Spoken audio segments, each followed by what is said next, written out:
ळमो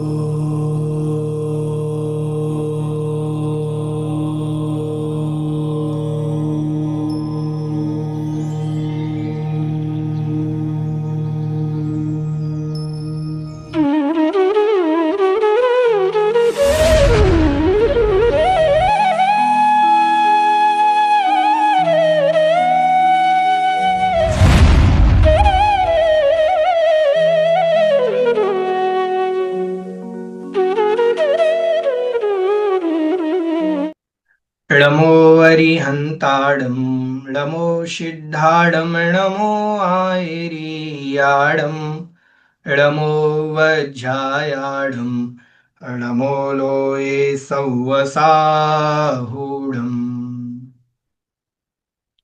मोक्षमार्गस्य नेतारं भेत्तारं कर्म भूभृतां ज्ञातारं विश्वतत्त्वानां वंदे तद्गुण लब्धये। बोले पंच परमेष्ठी भगवान की जय। चलिए, आइए,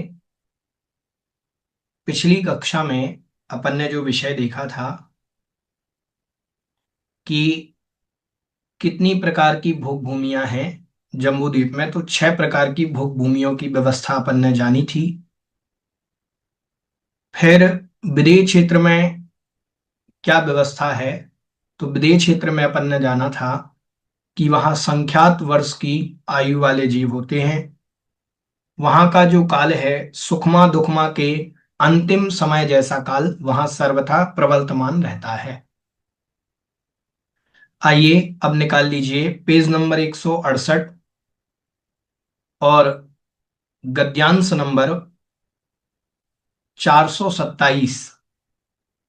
ठीक है, पेज नंबर 168, गद्यांश नंबर 427, ये विषय अपन देखेंगे। उक्तो भरतस्य विष्कंभा। उक्त मतलब कहा गया है, भरतस्य विष्कंभा, भरत क्षेत्र का विस्तार। कितना कहा गया था? 526 सही 6/19 योजन।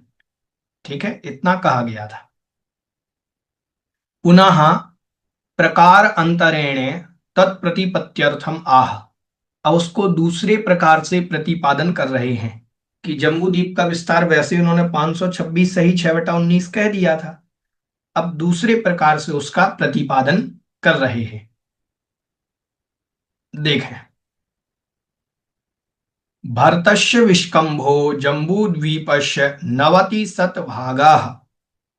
भरतस्य विष्कंभो जम्बूद्वीपस्य 90 शतभागः।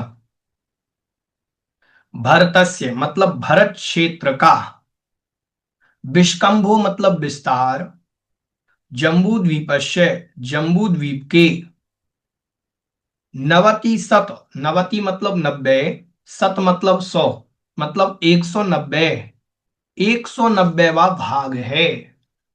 यदि जम्बूद्वीप के 190 हिस्से किए जाएं तो 101 जो एक हिस्सा होगा वो जब भरत क्षेत्र है।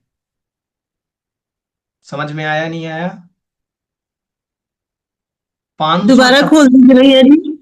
526 सही 6/19 को यदि 190 से गुणा करोगे तो 1 लाख योजन बनेगा। कितना बनेगा? 1 लाख योजन। मतलब जम्बूद्वीप का जितना टोटल विस्तार है उस विस्तार का 190वां भाग है भरत क्षेत्र। इतना छोटा है। समझ में आया? एक बार देखें, उदाहरण के रूप में अपन यहां पर देखते हैं बोर्ड पर।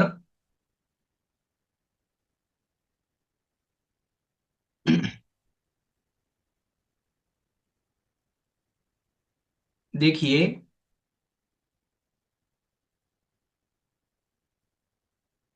ये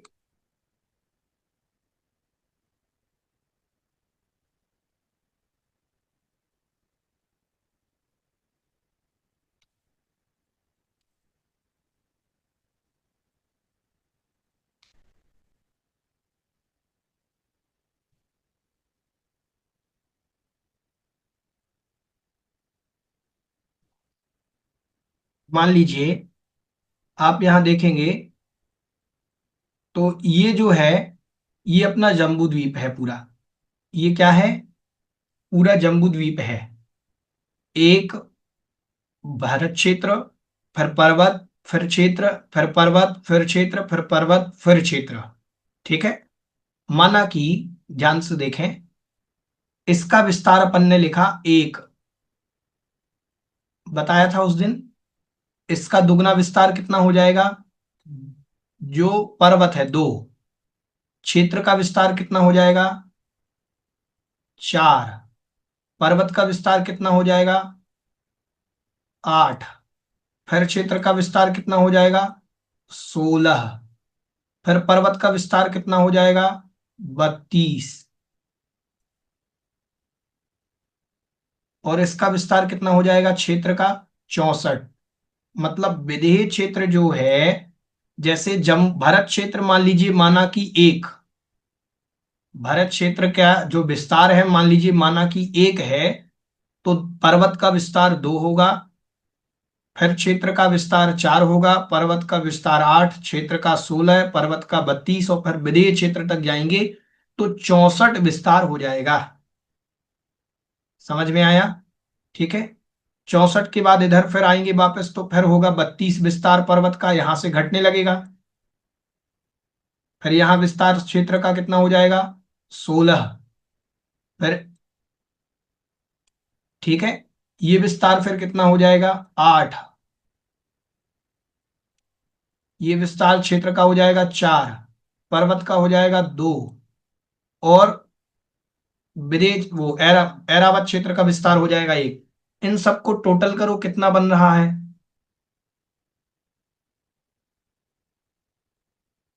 यहां से मान लीजिए टोटल सबको करेंगे तो बन जाएगा आपका 190। कितना बनेगा? 190। टोटल करने पर आ रहा है क्या 190?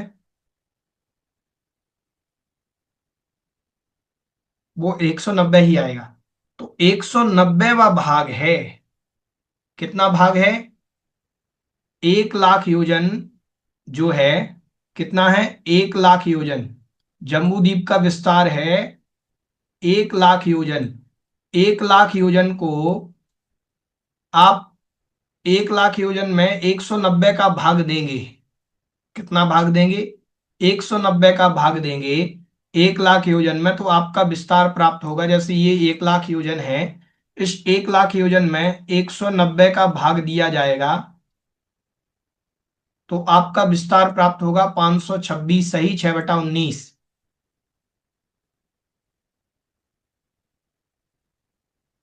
6/19। समझ में आया कि नहीं आया?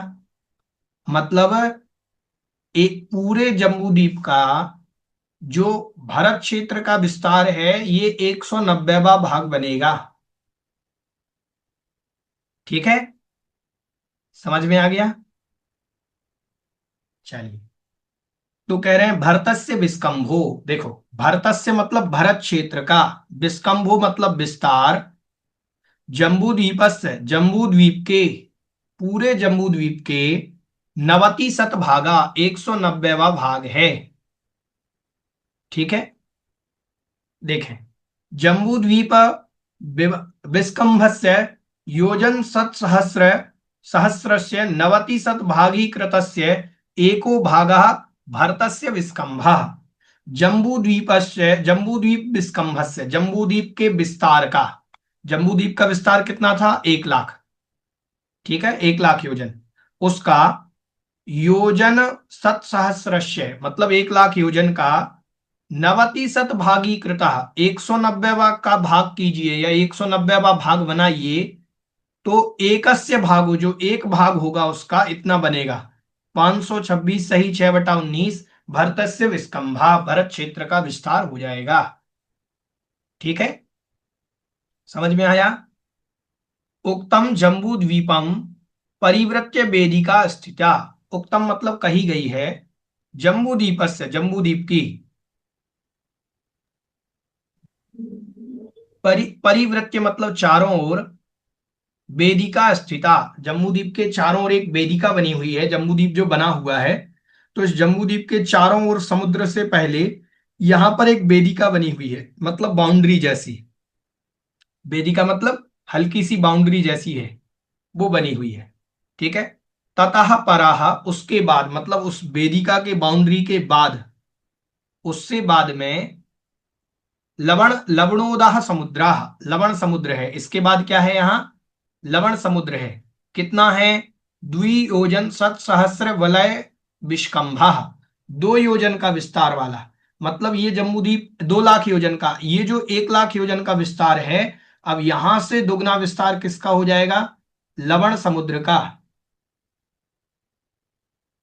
ठीक है, इससे दुगना विस्तार घेरे हुए किसका हो जाएगा? लवण समुद्र का हो जाएगा। ये लवण समुद्र है जम्बूद्वीप की वेदिका से बाहर।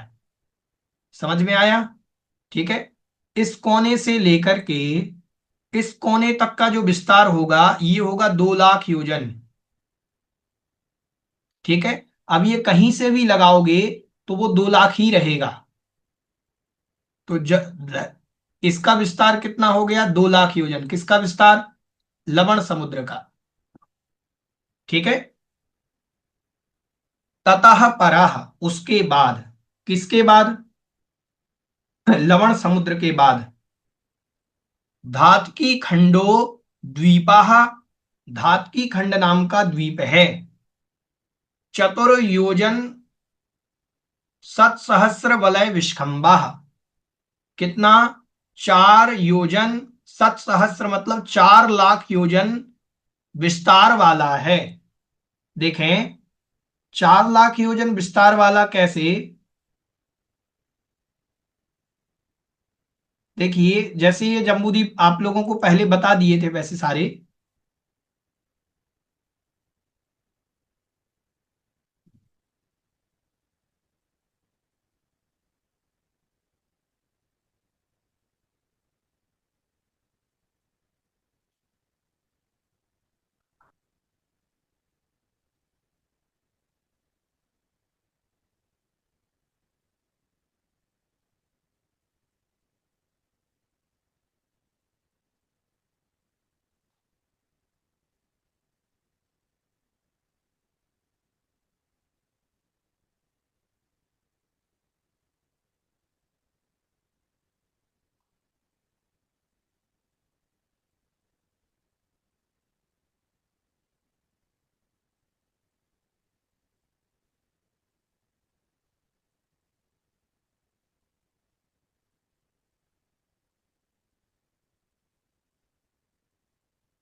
अब मान लीजिए ये बीच का हिस्सा हो गया जम्बूद्वीप।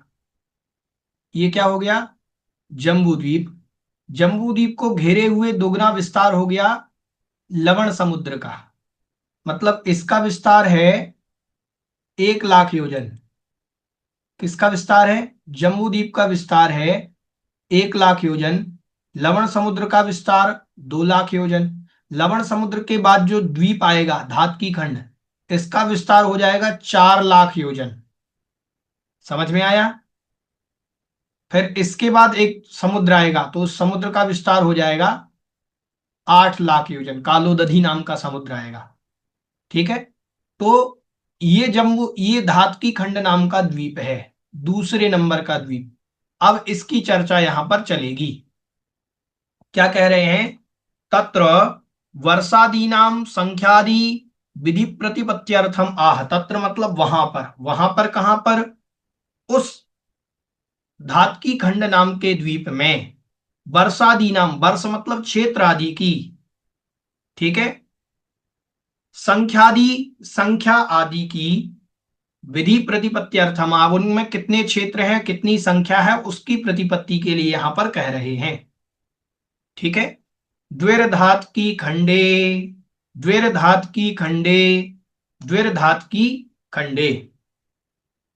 द्विर मतलब दुगनी रचना है, धात की खंडे मतलब धात की खंड में। धात की खंड में कितनी रचना है? दुगनी रचना है। देखें,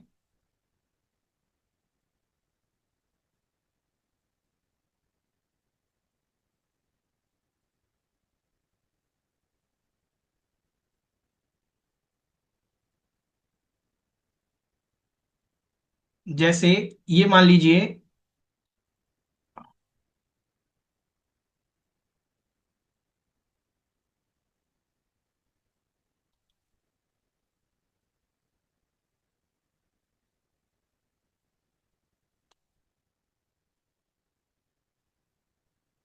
ये जम्बू द्वीप हो गया, ठीक है।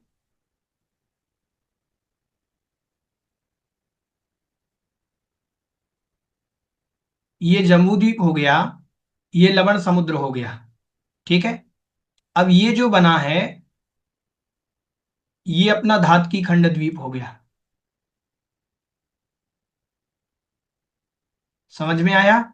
जम्बू द्वीप, लवण समुद्र, धातकी खंड।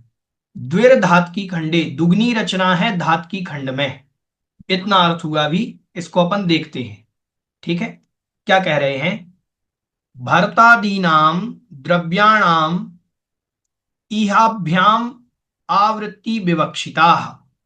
भरतादीनाम मतलब भरत आदि क्षेत्रों की, द्रव्याणाम मतलब द्रव्य की, भरत आदि जो क्षेत्र हैं उन द्रव्यों की, इह मतलब यहां पर इस जम्बू द्वीप में, ठीक है, आवृत्ति विवक्षिता, यहां उसकी आवृत्ति मतलब अभ्यावृत्ति, जैसा यहां पर रचना है वैसी ही रचना वहां है, ऐसा कहा गया है।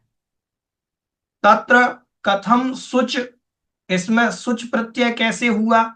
अब देखिए, अब ये जो व्याकरण चल रही है, ये प्राचीन व्याकरण है, मुझे भी नहीं मालूम कि इसमें सुच प्रत्यय कहां पर लगा हुआ है। ध्यान से देखेंगे, इसमें सूत्र में कहीं पर द्वित धात की खंडे में सुच नाम का प्रत्यय लगा है, ठीक है। अब हमारे यहाँ तो जो व्याकरण है अभी, उसमें जो सु औ प्रत्यय नाम, सु औ नाम का प्रत्यय लगेगा इसमें, ठीक है। तब वो द्विर धात की बने खंडे बनेगा, औ नाम के प्रत्यय से खंडे में। अब इन्होंने सुच प्रत्यय कहाँ लगाया है ये अपन को मालूम नहीं है, क्योंकि पहले के समय अलग व्याकरण थी, तो वो अलग व्याकरण के अनुसार लगा हुआ है। तो कह रहे हैं कि अध्याह्रियमाणम क्रियाभ्याम आवृत्ति द्योतनाथ सुच। अध्याह्रियमाणम क्रियाभ्याम, अध्याह्रिय मतलब अध्याहार कर लेना चाहिए, ग्रहण कर लेना चाहिए, क्रियाभ्याम मतलब उनकी क्रिया आदि को, आवृत्ति द्योतनार्थम दुगने रूप से, आवृत्ति मतलब आवृत्त रूप में, द्योतनार्थम समझाने के लिए, द्योतन कराने के लिए, ज्ञान कराने के लिए सुच, सुच नाम का प्रत्यय होता है। उदाहरण दे रहे हैं, यथा द्विहि तावत तावान, द्विहि तावान अयम प्रसादः मीयते इति। यथा मतलब जैसे, द्वि मतलब दो गुना, तावान मतलब तब तक, अयम प्रसादः यह जो महल है, यह प्रसाद दो मंजिला है।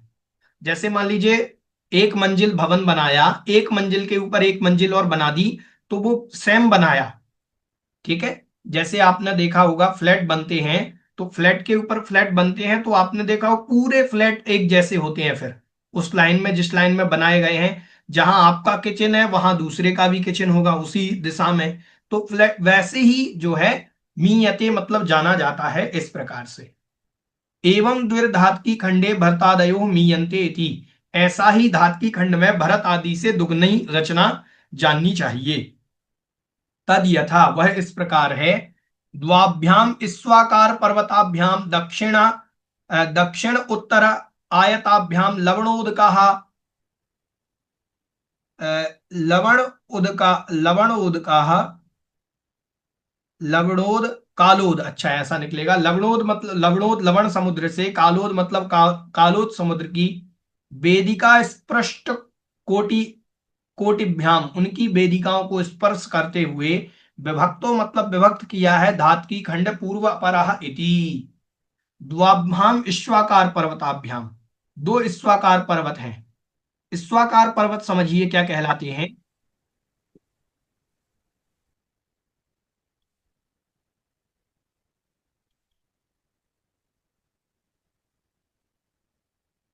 दो ईश्वाकार पर्वत बने हुए हैं, जैसे ये धात की खंड द्वीप है, तो ये पर्वत है एक ईश्वाकार पर्वत, ये बनाया, ठीक है।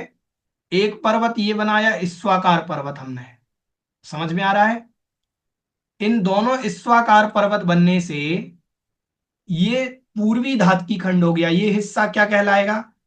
पूर्वी धात की खंड। ये हिस्सा कहलाएगा पश्चिमी धात की खंड।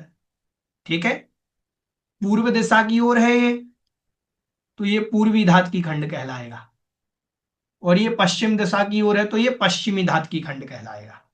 ठीक है, अब देखें, इन्होंने कहा कि लवणोद और कालोद वेदिका स्पृष्टा, ये जो दो पर्वत हैं, यहां लवण समुद्र की वेदिका को स्पृष्ट कर रहे हैं। देखो लवण समुद्र ये है, तो ये देखो इस तरफ से लवण समुद्र के किनारे को स्पर्श करेगा ये स्वाकार पर्वत, इधर भी लवण समुद्र को किनारे को स्पर्श करेगा ये स्वाकार पर्वत। ठीक है, इधर कालोद, इसके बाद एक समुद्र आएगा, तो यहां कालोद अधि समुद्र है बाहर। ठीक है, तो कालो नदी समुद्र को स्पर्श करेगा, इधर भी बाहर कालो नदी समुद्र है, तो यहां पर भी ये जो पर्वत है ये कालो नदी समुद्र को स्पर्श करेगा। समझ में आया? ठीक है, ऐसा ऐसा दो भागों में विभक्त है। कौन विभक्त है? धातकी खंड नाम का, धातकी खंड नाम का पर्वत दो भागों में विभक्त है, पूर्व और अपर भाग। ठीक है, अब आगे कह रहे हैं और कोई भी टच ना करें, वो किस प्रकार से ऑफ होता है वो मुझे जानकारी नहीं है, टच नहीं करें स्क्रीन को आप लोग, ध्यान रखें। आगे कह रहे हैं तत्र पूर्वस्य अपरस्य च मध्ये द्वौ मंदरौ, पूर्व और अपर के मध्य में, अब देखो ये पूर्वी भाग हो गया, देखो ये पूर्वी भाग हो गया, पूर्वी क्षेत्र, ये पश्चिमी क्षेत्र हो गया, इन दोनों के मध्य में मंदरौ, मंदर नाम के पर्वत है। मंदर जानते हैं आप? मंदर मतलब सुमेरु पर्वत का ही दूसरा नाम मंदर पर्वत है। सुमेरु पर्वत का ही दूसरा नाम क्या है? मंदर पर्वत है। तो इन दोनों के मध्य में दो पर्वत हैं, वो हम बना रहे हैं। देखो एक इधर है और एक इधर है, समझ में आया? बीचों बीच ये दो पर्वत हो गए, दो मंदिर, एक पूर्वी और एक पश्चिमी। ठीक है, आगे कह रहे हैं तत्र तयोः उभयतोः भरतादीनि क्षेत्राणि हिमवत् आदयः वर्षधर पर्वताः एवं द्वौ भरतौ द्वौ हेमवन्तौ इति एवं आदि संस्थानम द्विगुणम वेदितव्यम। अब वहां पर भी जैसे अपने यहां जो विस्तार था, वो देखिए कोई टच किए हुए है, आप स्क्रीन को छोड़े भैया, जो भी स्क्रीन को टच कर रहे हैं,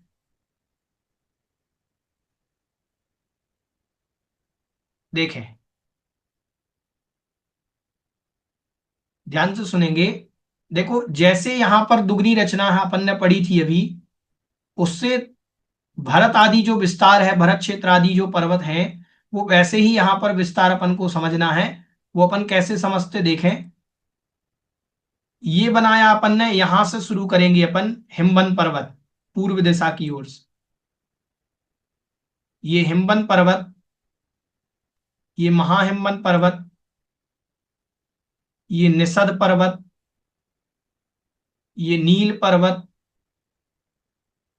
ये रुक्मिन पर्वत, ये शिखरिन पर्वत।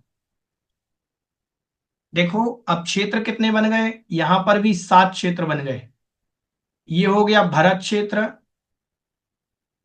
ये हो गया हेमवत क्षेत्र, ये हो गया हरि क्षेत्र, ये हो गया विदेह क्षेत्र, वहां पर भी विदेह क्षेत्र के बीच में ही था सुमेरु, यहां पर भी ये विदेह क्षेत्र हो गया। ठीक है, ये रम्य क्षेत्र हो गया, ये हिरण्यवत क्षेत्र हो गया,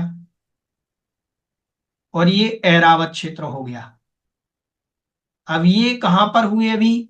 ये पूर्वी भरत में हुए, पूर्वी धात की खंड में हुए। क्रम से लगाओ जैसे अपने यहां लगाया था, भरत, हेमवत, हरि, विदेह, रम्यक, हिरण्यवत और ऐरावत पर्वत लगाएंगे, तो महाहिमवन, वो हिमवन, महाहिमवन, निषद, नील, रुक्मिन और शिखरिन, ये दो तो स्वाकार पर्वत हैं। ठीक है, समझ में आ गया? ठीक है, ऐसी ही रचना इस तरफ जानना। इस तरफ कैसे बनाएंगे? यहां पर भी अपन वैसे ही बनाएंगे। पहले क्या बना देंगे? हिमवन, महाहिमवन, निषद, नील, रुक्मिन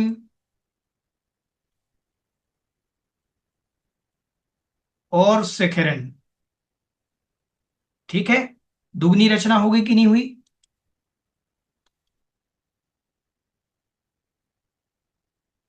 ये ईश्वाकार पर्वत ये विभक्त कर रहे हैं।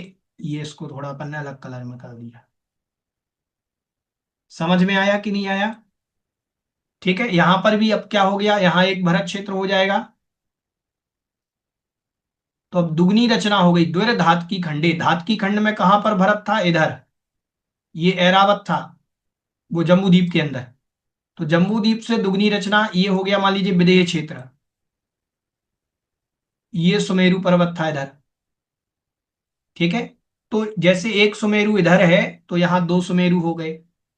यहां एक भरत क्षेत्र है तो यहां दो भरत क्षेत्र हो गए। यहां एक ये ऐरावत क्षेत्र है तो ये दो ऐरावत क्षेत्र हो गए, इधर भी ऐरावत हो जाएगा। ठीक है, ये विदेह क्षेत्र हो जाएगा। समझ में आ गई रचना? द्वैर धात की खंडे, धात की खंड में दुगनी रचना है। ठीक है, जम्बू द्वीप हिमवन आदि नाम वर्षधराणाम यो विस्कंभ तद्विगुणो धात की खंडे हिमवत आदि नाम वर्षधराणाम। जम्बू द्वीप में हिमवत आदि वर्षधरों का यो विस्कंभो तद्विगुण, जैसा दुगना विस्तार है।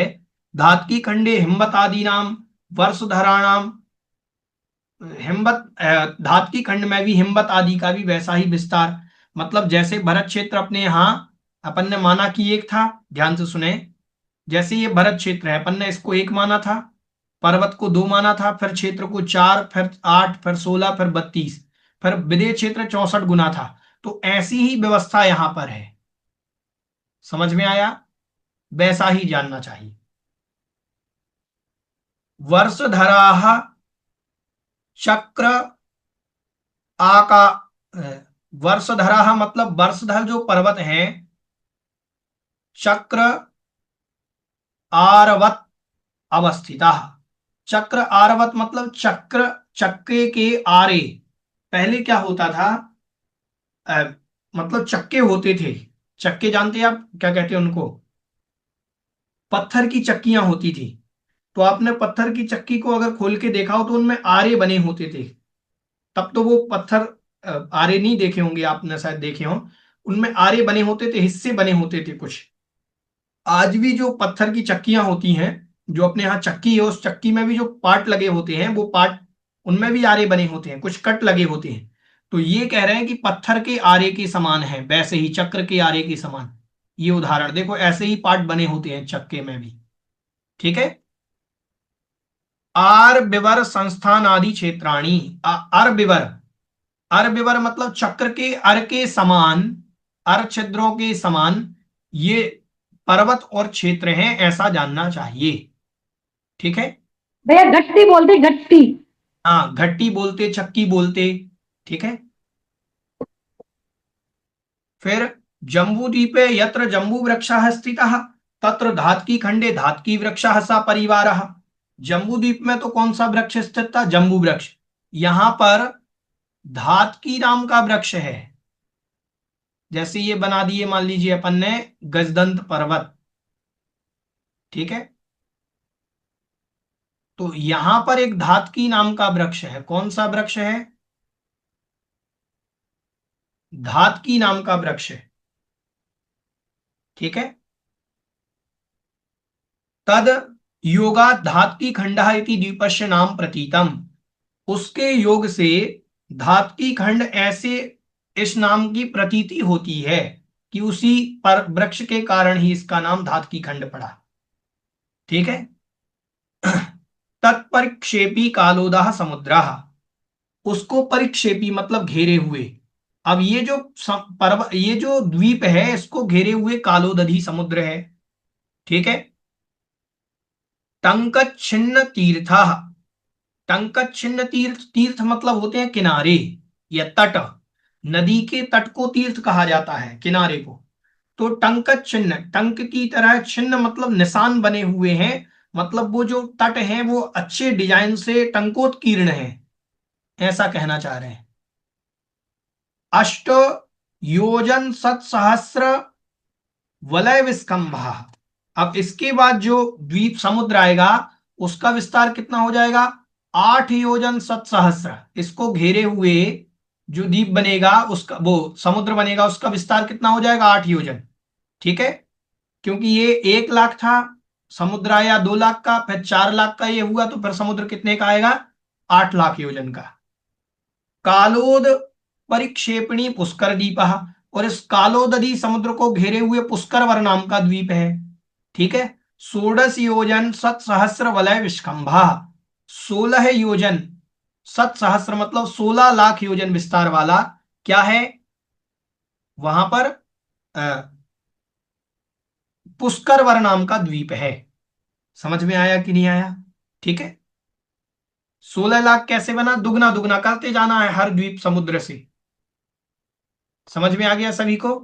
यहां तक किन्हीं का कोई प्रश्न तो नहीं? ठीक है। अब कह रहे हैं पुष्कराधे च। पुष्कर वर नाम के,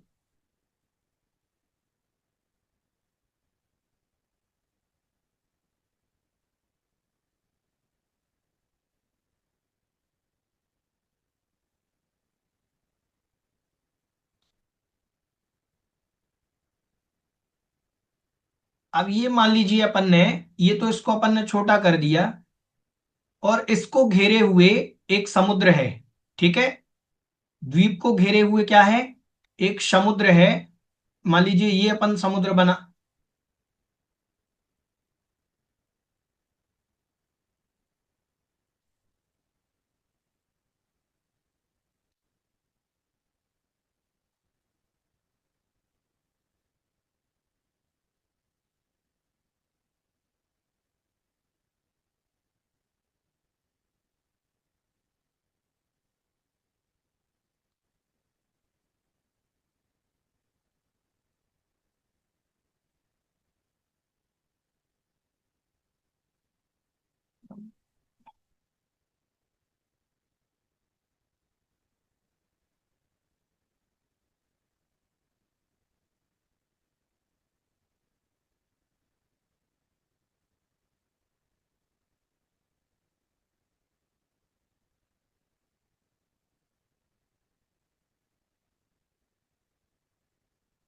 ये मान लीजिए अपना, ये जम्बूद्वीप हो गया, ये धातकी खंड द्वीप हो गया। अपन यहां पर मान लीजिए एक दुगनी रचना वाला फिर से बना लेते हैं इसको। आपको विस्तार तो समझ में आ रहा है? ठीक है। पुष्कर वन नाम का एक द्वीप है। क्या है? पुष्कर वन नाम का एक द्वीप है। उस द्वीप को अपन यहां देखते हैं। तो कह रहे हैं पुष्कराधे च। पुष्कराधे च। पुष्कराधे मतलब पुष्करवर द्वीप में भी, पुष्करवर द्वीप में भी क्या है? दुगनी रचना है। ठीक है। पुष्करवर द्वीप में भी क्या है? दुगनी रचना है।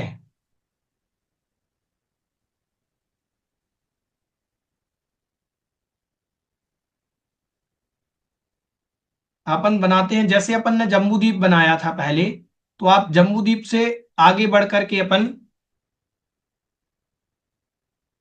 धातकी खंड नाम का द्वीप, फिर पुष्करवर द्वीप बना लिया। जब मान लीजिए ये अपना पुष्करवर द्वीप है।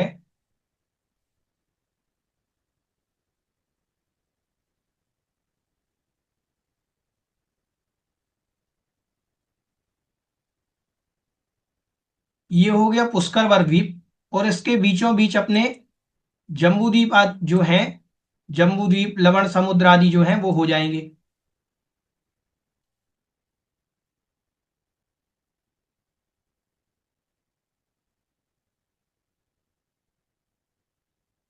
ठीक है। ये मान लीजिए यहां पर जम्बूद्वीप लवण समुद्र आदि हो गए। अब ये फिर से पुष्करवर नाम का द्वीप आ गया। इसका विस्तार कितना था पढ़ा था अपन ने? इसका विस्तार है 16 लाख योजन। कितना विस्तार है इसका? यहां से लेकर के इस कोने से इस कोने तक का विस्तार है पुष्करवर द्वीप का 16 लाख योजन। समझ में आया? ठीक है।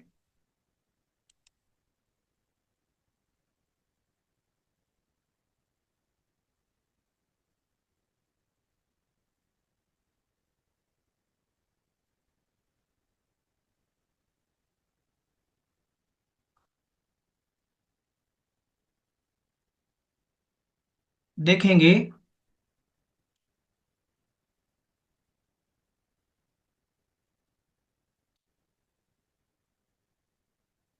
अब ये जो विस्तार हो गया है,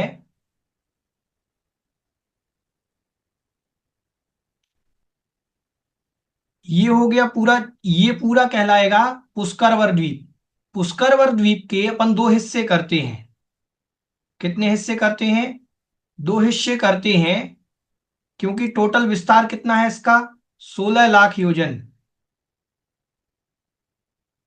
16 लाख योजन विस्तार यहां से मान करके चलना आप लोग।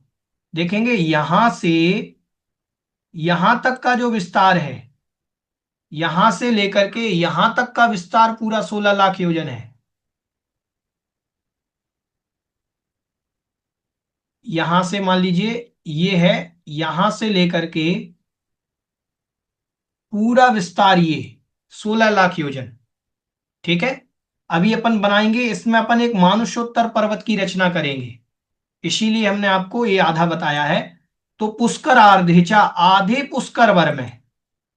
पुष्कर आधे का मतलब ये पूरा पुष्कर वर द्वीप था, उसके आधे हिस्से में ये आधा हिस्सा हो गया, ये पूरा हिस्सा हो गया, इसको मिला देंगे तो पुष्कर आर्धेचा, पुष्कर वर द्वीप के आधे हिस्से में भी वैसी ही रचना है। कैसी रचना?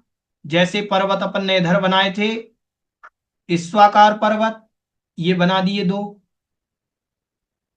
जम्बू द्वीप से दुगनी रचना है। कहा? पुष्कर वर में। ये बन जाएंगे अपने हिमबन, महाहिमबन, निषद, नील, रुकमिन और शिखरिन। ठीक है। यहां पर भी बीचों बीच जैसे मेरु थे, मंदार पर्वत थे, वो मंदार पर्वत आ जाएंगे। ठीक है। ये पूर्वी पुष्करार्ध कहलाएगा, ऐसी ही रचना पश्चिम में हो जाएगी।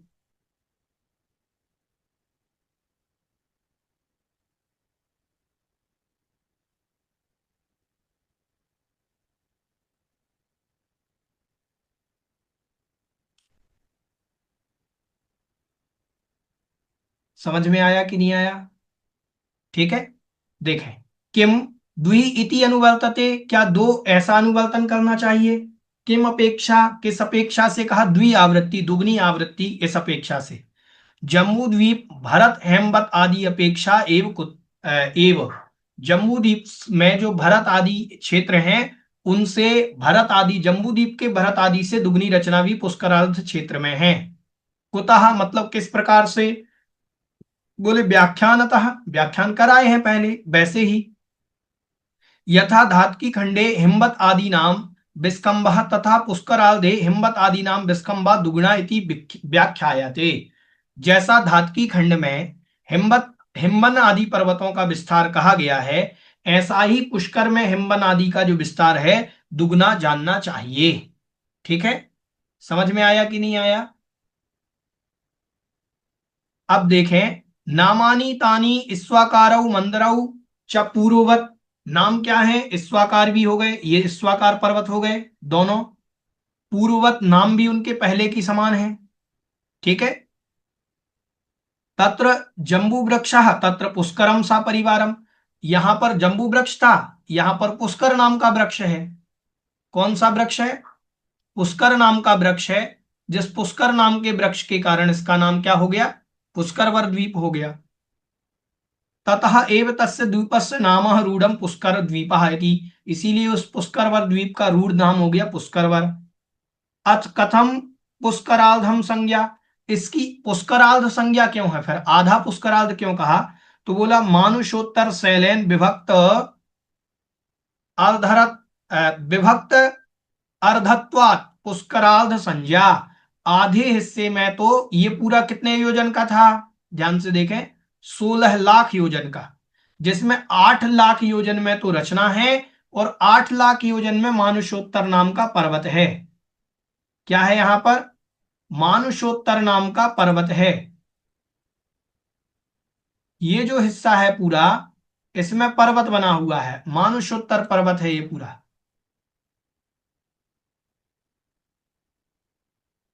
ये क्या है?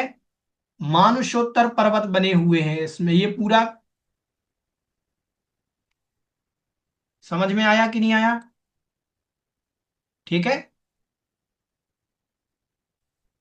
ये पूरे हिस्से में मतलब 8 लाख योजन में मानुषोत्तर पर्वत है जम्बू द्वीप के, और 8 लाख में रचना है, तो इसीलिए पुष्करार्ध कहा। ठीक है। अब देखो ये क्या बन गया, अपन समझते हैं। देखो एक तो हुआ जम्बू द्वीप, एक द्वीप। ठीक है। दूसरा द्वीप कौन सा हुआ? धातकी खंड। ठीक है, तो एक द्वीप वह हो गया, दो हो गए। और पुष्कर वर का आधा हिस्से में रचना है। पुष्कर वर्ग के कितने हिस्से में रचना है? आधे में। तो हो गया आधा, ये मान लीजिए, तो कितने हो गए? 2.5 हो गए। तो इसी को 2.5 द्वीप कहते हैं, इसी को 2.5 द्वीप कहते हैं। 2.5 द्वीप कितने हिस्से को कहा जाता है?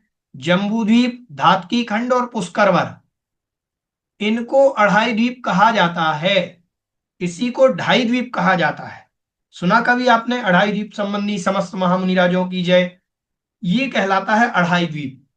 पुष्कर वर में मानुषोत्तर पर्वत से पहले का हिस्सा।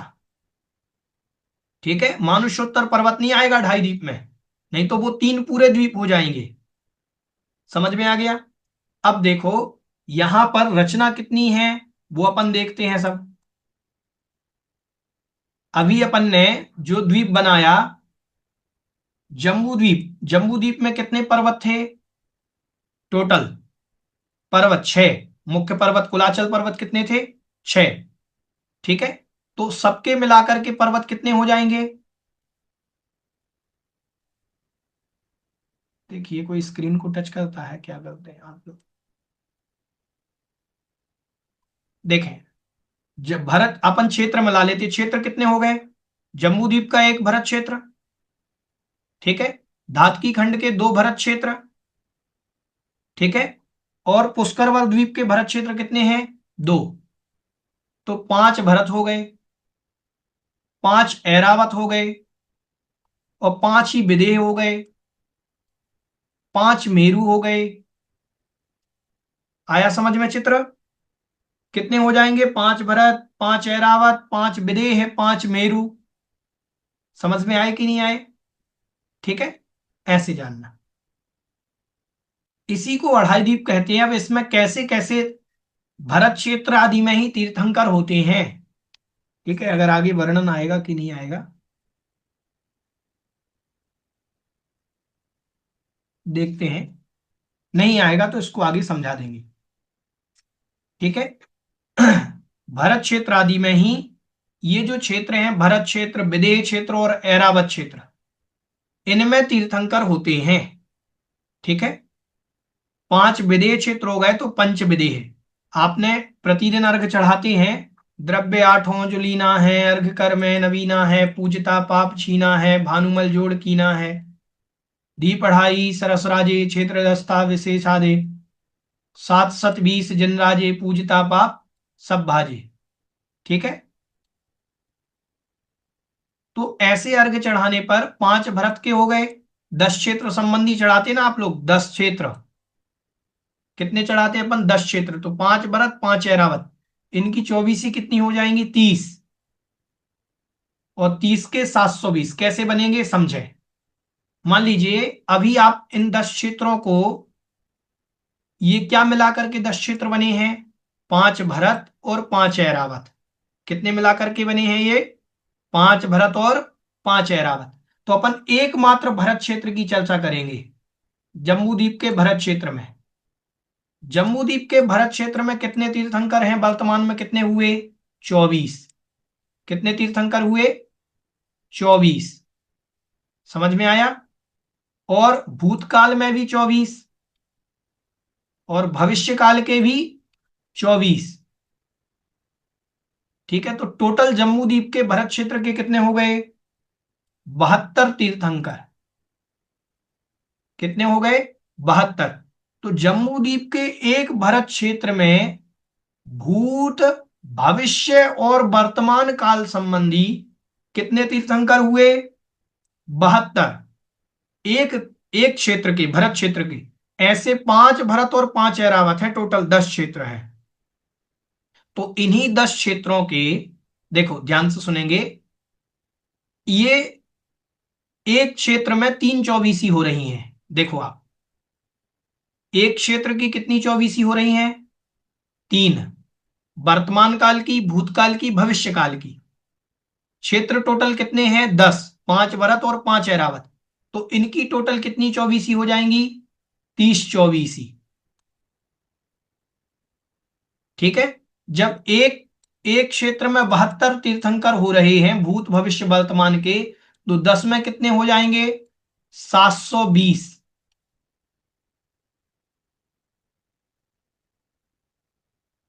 अर्घ में क्या बोलते? ओम ह्रीम श्री 5 भरत, भरत क्षेत्र, 5 ऐरावत, इन 10 क्षेत्र संबंधी 30 24 के 720 जिन बिंबिभ्यो नमः अर्घ्यम निर्वपामिति स्वाहा। हो गए 720 तीर्थंकर। हाँ, प्रश्न है कि नहीं का पूछ सकते हैं। भैया जी जय जी ने। हाँ जी। भैया जी रोज पूजा में अर्घ चढ़ाते मगर आज पहली बार समझ में आया है। हाँ जी। ठीक है, 720 बना लोगे आप तीर्थंकर कैसे बने? बना ली भैया। ठीक है। जैसे अपने वर्तमान भरत क्षेत्र के 72 तीर्थंकर हुए, भूत भविष्य और वर्तमान 3 24, ऐसे 10 क्षेत्र के। तो जब भी अर्घ चढ़ाओ, अब अपने दिमाग में क्या चलना चाहिए? ओम ह्रीम श्री 5 भरत, जम्बू दीपस्य भरत क्षेत्र, जम्बू द्वीप का भरत क्षेत्र, धातकी खंड से भरत क्षेत्र द्वयम, पुष्करवर क्षेत्र से पुष्करार्धस्य भरतद्वयम। अब आपको स्मरण में आना चाहिए कि जम्बूद्वीप का भरत क्षेत्र, फिर धातकी खंड के 2 भरत क्षेत्र, फिर पुष्कर के 2 भरत क्षेत्र, फिर जम्बूद्वीप का 1 ऐरावत क्षेत्र, पुष्कर के 2 ऐरावत क्षेत्र, वो धातकी खंड के 2 ऐरावत क्षेत्र और पुष्करार्ध के 2 ऐरावत क्षेत्र। ऐसे 10 क्षेत्र हमारे स्मरण में आए, और 10 क्षेत्र को स्मरण करते हुए 30 24 बनाए। भूत भविष्य वर्तमान संबंधी इन 10 क्षेत्रों की 30 24 में विद्यमान 720 जिन बिंबों के लिए मैं अर्घ्य समर्पित करता हूं, ऐसा परिणाम आए, तो ये कहलाता है अढ़ाई द्वीप। अढ़ाई द्वीप में इतने 720 तीर्थंकर ये कहे गए हैं कि भरत, 5 भरत और 5 ऐरावत की अपेक्षा से। समझ में आया कि नहीं आया? ठीक है। हम्म। चलिए आज इतना ही। पुष्कराल कल अपन मानुषोत्तर पर्वत के बारे में पढ़ेंगे। यहां तक किन्हीं की कोई जिज्ञासा तो नहीं? समझ में आ गया सभी को? ठीक है। चलिए, जो चित्र हमारे पास होंगे वो हम आपको भेज देंगे कुछ, तो उनको आप लोग देख लीजिएगा। ठीक है। चलिए। बोधि समाधि परिणाम शुद्धि स्वात्मोपलब्धि शिव सौख्य सिद्धि चिंतामणिम चिंतित वस्तु दाने त्वां वन्द्यमानस्य ममास्तु देवी।